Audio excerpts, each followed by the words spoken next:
Across 17 spiral arms and 42,000 inhabited systems, the Collective Governance Assembly had established one universal truth. Survival required predictability. Every species filed neatly into categories. The Zenthori excelled at mathematics.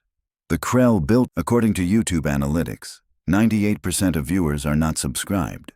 That's a huge number. By subscribing the channel that is completely free, you'll help support the channel and never miss fresh content. Things.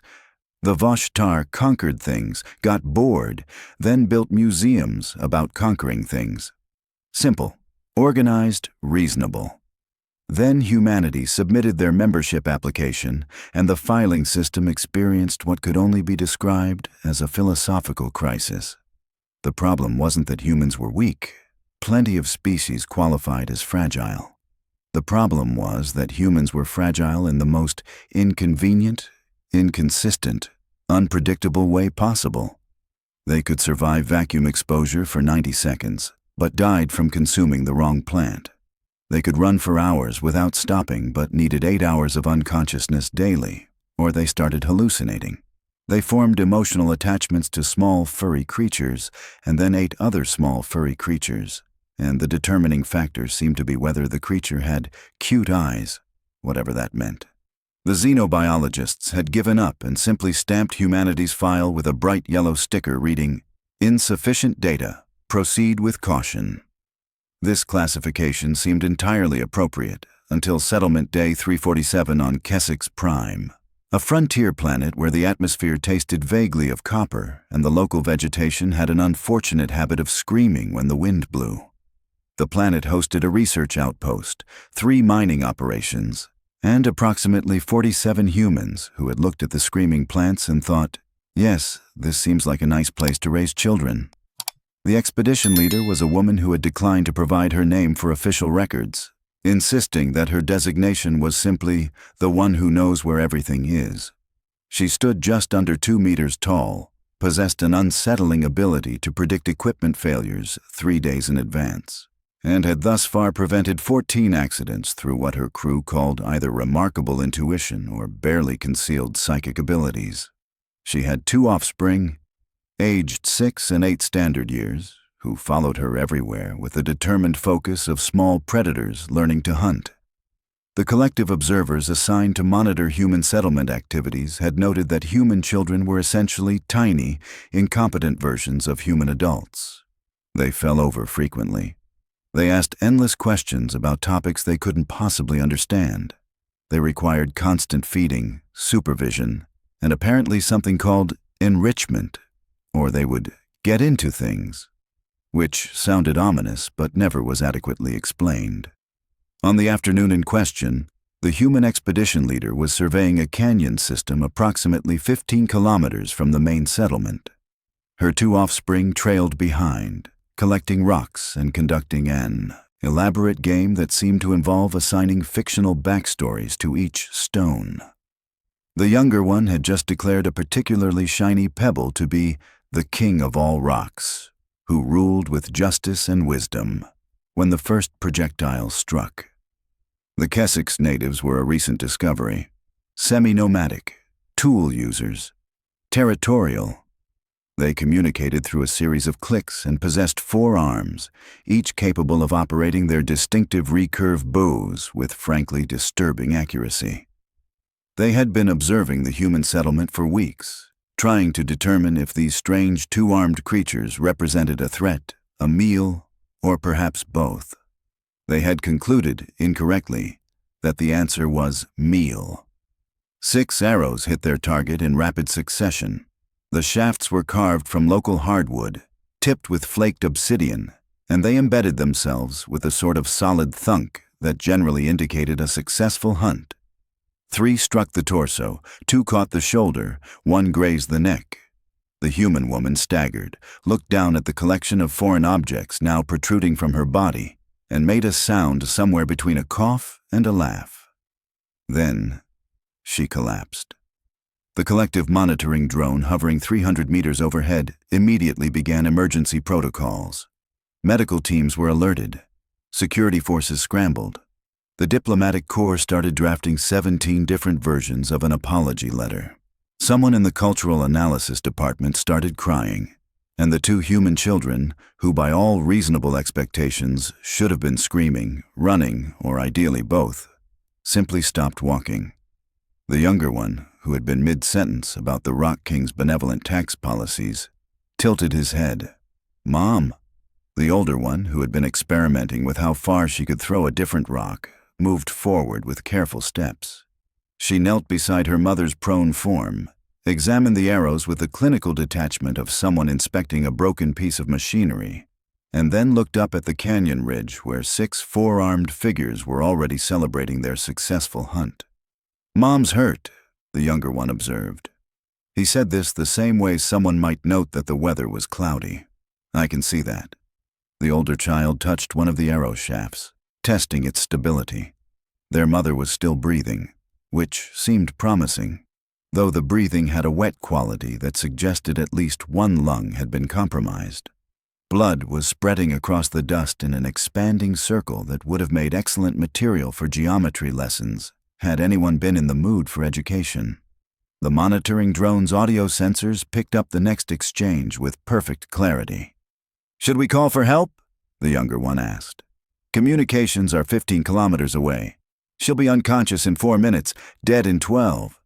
The older child pulled a small knife from her belt, the kind adults gave children for opening packages, and cutting cord. "We need to stabilize the bleeding first." "Okay." The younger child began unpacking his mother's field bag with practiced efficiency. He found the medical kit, extracted a coagulant pack, and tore it open with his teeth because his hands were shaking slightly. Just slightly. "Should we take the arrows out?" "Not yet. They're plugging the holes." The older child was cutting away fabric around the wounds, exposing pale skin gone waxy with shock. "We take them out. She bleeds faster." The younger child pressed coagulant powder around the entry wounds, his small fingers working with surprising steadiness. "The ones who shot her are still watching." "I know. They're coming down from the ridge." "I know. They have more arrows." The older child looked up at the approaching hunters. They were descending the canyon wall with the confidence of predators who had just secured dinner and were coming to collect their prize. They clicked to each other in what was probably the Kessix equivalent of congratulations. One of them was already pulling out a skinning blade. The older child reached for the arrow embedded in her mother's upper chest. The shaft was slick with blood, but the fletching gave her enough grip. "We need to return this." "What?" "It's theirs. They probably want it back." She pulled steadily, carefully, keeping the angle consistent to minimize tissue damage. The arrow came free with a sound like tearing fabric.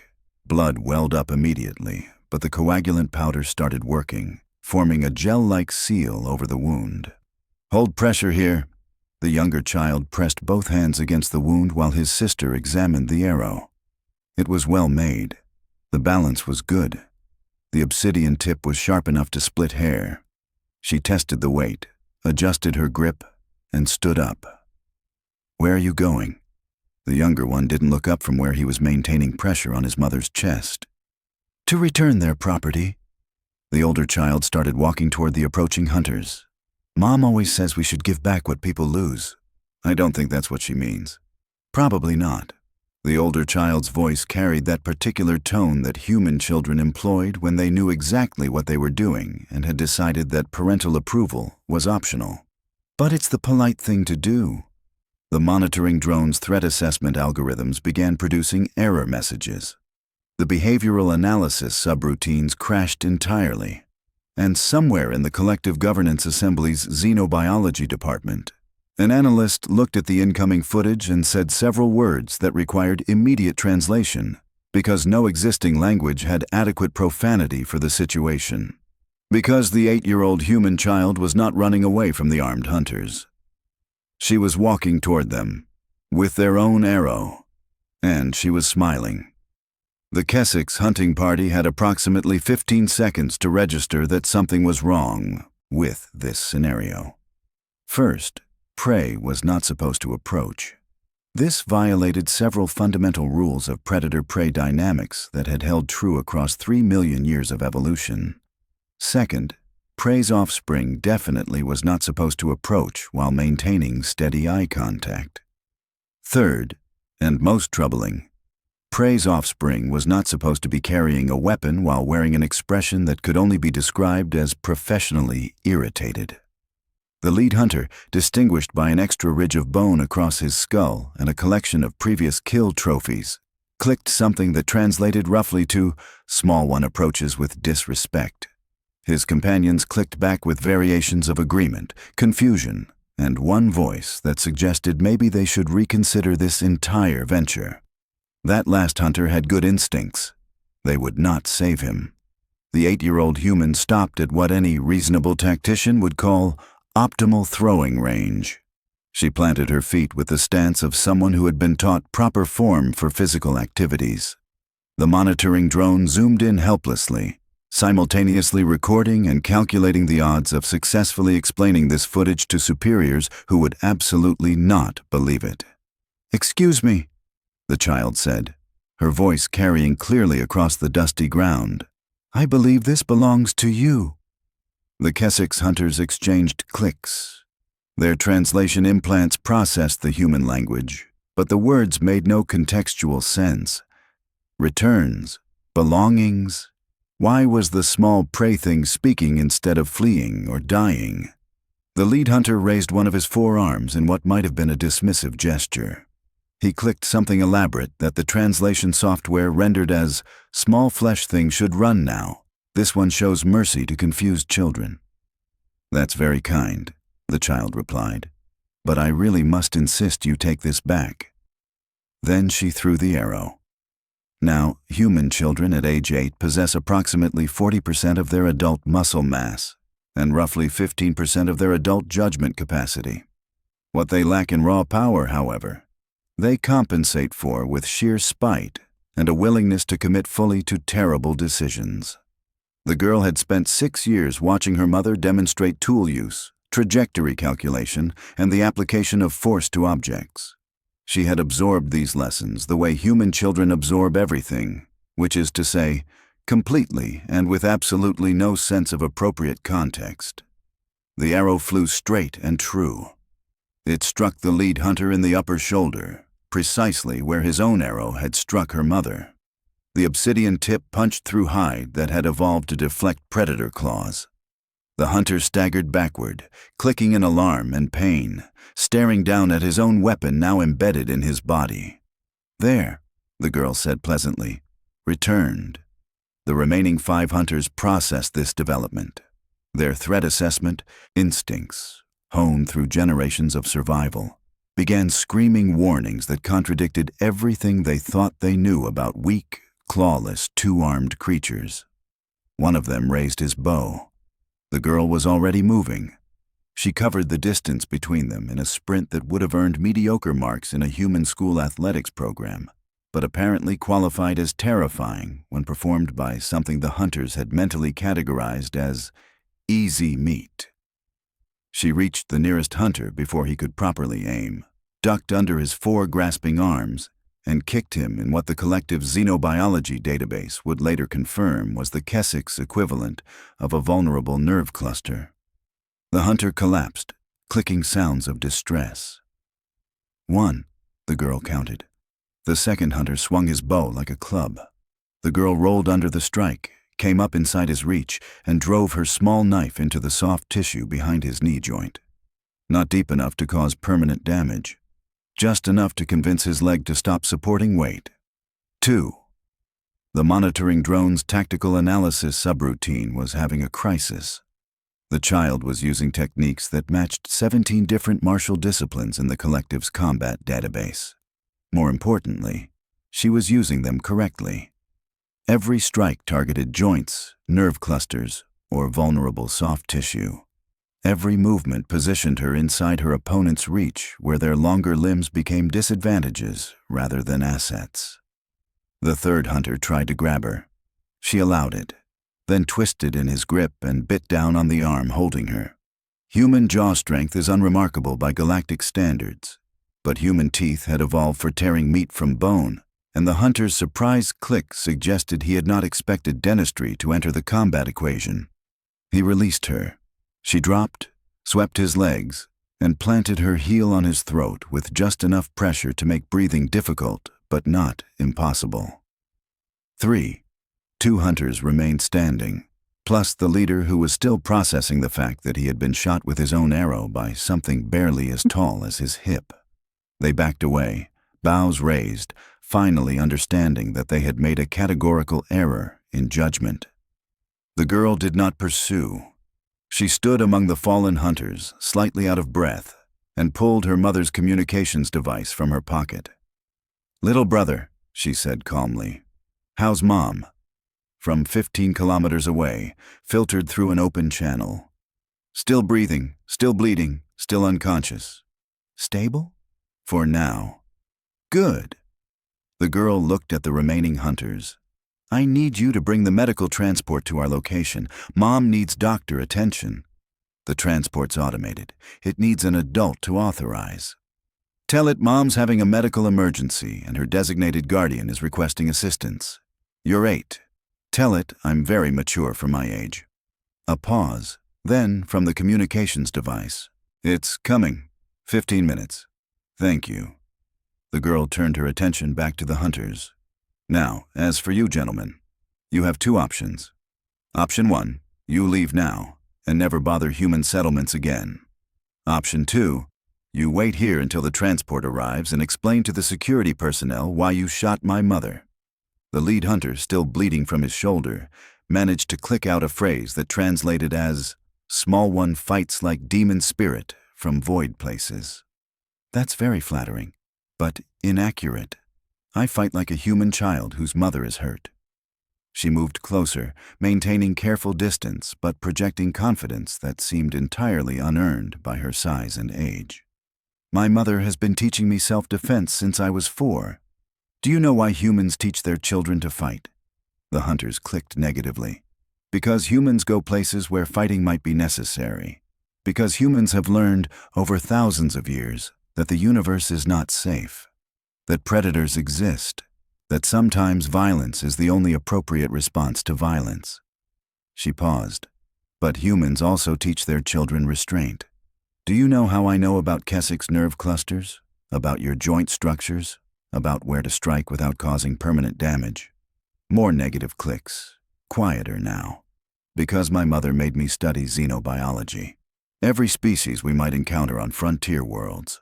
Where they're vulnerable, where they're strong. How to disable them without killing them." The girl's voice lost some of its pleasant tone. "Because humans don't want to kill you. We just want you to stop trying to kill us. There's a difference, an important one." The hunters who were still conscious exchanged looks. The concept was processing slowly through their understanding of how the universe worked. Prey that fought back was one thing. Prey that fought back with technical precision and educational curricula was something else entirely. "You shot my mother because you thought we were weak," the girl continued. "You thought small meant helpless. You thought soft skin and no claws meant prey." She held up her hands, displaying the lack of obvious weapons. "Humans spent their entire evolutionary history being weaker than the predators around them. Do you know what that teaches a species? It teaches creativity. It teaches cooperation. It teaches that vulnerability is not the same as helplessness." One of the fallen hunters clicked a question that translated as, "Small one speaks truth, but small one also hurt us. This is contradiction."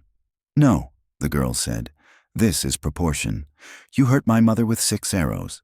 I hurt 6 of you with significantly less damage. You tried to kill. I tried to stop. See the difference?" The monitoring drone's cultural analysis algorithms flagged this exchange as critically important. This was not berserker rage. This was not panic or fear or instinctive violence. This was calculated, restrained, and somehow more terrifying than any of those options. The transport arrived 12 minutes later, medical equipment already deployed, automated systems prepared for emergency treatment. The 6-year-old sat beside his mother, still maintaining pressure on wounds, still monitoring her breathing. When the transport's medical scanner activated, he provided a clear, detailed report of her condition, the approximate blood loss, and the treatments already applied. The 8-year-old supervised the loading process, then turned to the hunters one final time. "When you tell this story," she said, "tell it accurately. Don't say humans are monsters. Don't say we're violent or cruel. Say that humans protect their families. Say that humans respond to threats with appropriate force. Say that we gave you every chance to walk away, but when you hurt our mother, we hurt you back just enough to make you stop." She paused. "And say that we could have done much worse. Remember that part especially." The hunters clicked acknowledgement. It seemed the safest response. As the transport lifted off, carrying 3 humans and enough medical equipment to stabilize someone who had definitely not stabilized themselves, the lead hunter looked at his companions. He clicked something that loosely translated as, "Perhaps we should reconsider our territorial stance regarding the 2-armed soft-skins." The response was unanimous agreement. And somewhere in the collective governance assembly, 17 different departments simultaneously upgraded humanity's threat assessment from fragile but emotionally unstable to something that would require inventing entirely new categories.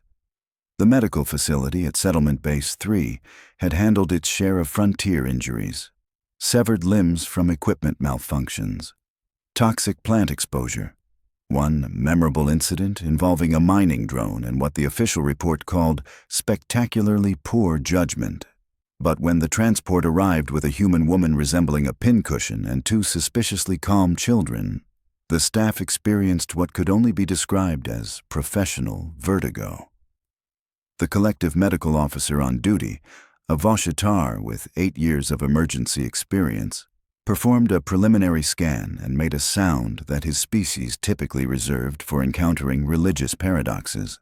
The human woman had 6 penetrating wounds, 2 collapsed lungs, significant blood loss, and was somehow still alive enough to require active treatment rather than respectful disposal. "How," he asked the universe in general, "is this organism maintaining consciousness?" "She's not," the 8-year-old replied, unpacking her mother's medical records from the transport's data storage. "She lost consciousness approximately 23 minutes ago, but her autonomic systems are compensating.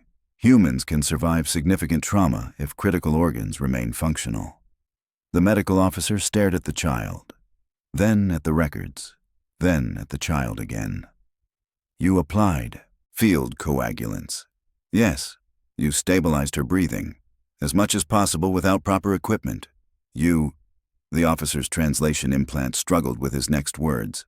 "You are 8 standard years old." "Correct." The girl pushed the datapad toward him. "Her blood type is O negative, universal donor, but requires specific matching for transfusion.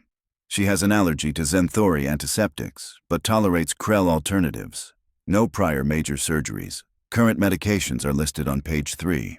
The medical officer processed this information while his staff began emergency procedures.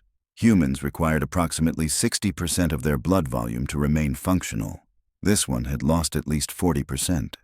The math suggested she should be dead, yet her cardiovascular system persisted with stubborn determination. "What happened?" the officer asked, already knowing he would regret the question. "Local hunters mistook her for prey," the 6-year-old said, swinging his legs from where he sat in a chair designed for species twice his size. "They shot her. We responded appropriately." "Appropriately?" "We returned their arrows." The officer's facial ridge twitched. "Returned. Most of them, anyway. One's still in Mom." This explained why the security channel was reporting 6 injured Kessix natives requesting medical assistance while simultaneously filing for protective sanctuary from the tiny human demons. The officer had assumed this was translation error, or possibly mass hallucination. Apparently not. "Let me understand," the officer said slowly. "Your mother was attacked. You, children, tracked down the attackers. Then you disabled them using non-lethal techniques," the 8-year-old said. "Mom teaches us that violence should be proportional to threat. They tried to kill her. We just made them stop trying." The medical staff exchanged glances that transcended species barriers and communicated universal medical professional exhaustion. One nurse, a Krell with experience in frontier trauma, began muttering calculations about human pain tolerance that seemed to violate several established biological principles. The woman on the medical table stirred. Her eyes opened slightly, focused on the ceiling, then tracked to where her children stood. Her lips moved. "Did they learn their lesson?" she whispered. "Yes, Mom," both children replied in unison. "Good." Her eyes closed again. "Tell them I want chocolate when I wake up." Then she was unconscious once more, and the medical team returned to the seemingly impossible task of repairing someone who had already survived the unsurvivable through sheer biological audacity. The medical officer updated his report with hands that shook slightly. Under species classification, he deleted fragile and typed reconsider everything. It seemed the most honest assessment available. The emergency session convened with the kind of bureaucratic panic that suggested someone important had realized they might need to update very expensive paperwork. Representatives from 47 species materialized in the virtual chamber, their holographic forms flickering with varying degrees of agitation. "We must address the human situation," announced the Zenthori delegate, tentacles quivering with administrative anxiety.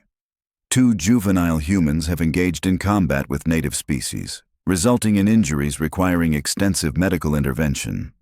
They were defending their parent," countered the Krell observer who had reviewed the incident footage. "The response was measured and tactically sound."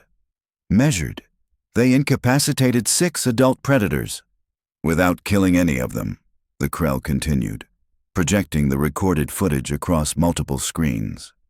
"Watch the precision. Every strike calculated, every movement deliberate. They had opportunities for lethal force and declined them." The assembly watched in silence as the 8-year-old human systematically dismantled opponents 3 times her size. The analysis software highlighted nerve clusters, joint vulnerabilities, and pressure points that matched advanced combat training protocols. "This is a child," someone whispered. "This is a human child," the Krell corrected. "There is apparently a significant difference." The Voshtar military consultant, who had spent decades studying combat tactics across civilizations, leaned forward. "She fights with restraint. Do you understand what that means? Restraint requires more skill than aggression. She could have used the knife lethally. She chose not to. That level of control suggests extensive training and remarkable discipline." "For what purpose do humans train their offspring in combat?" asked a delegate whose species had evolved past physical conflict entirely. "Survival," said the human liaison, appearing in the chamber with an expression of someone who had been expecting this conversation. "We train them because the universe does not guarantee safety. We teach them to fight so they can protect themselves and others.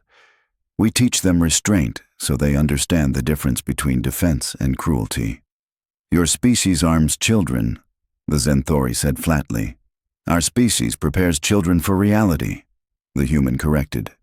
"We give them knowledge, not weapons. The girl used a knife meant for opening packages.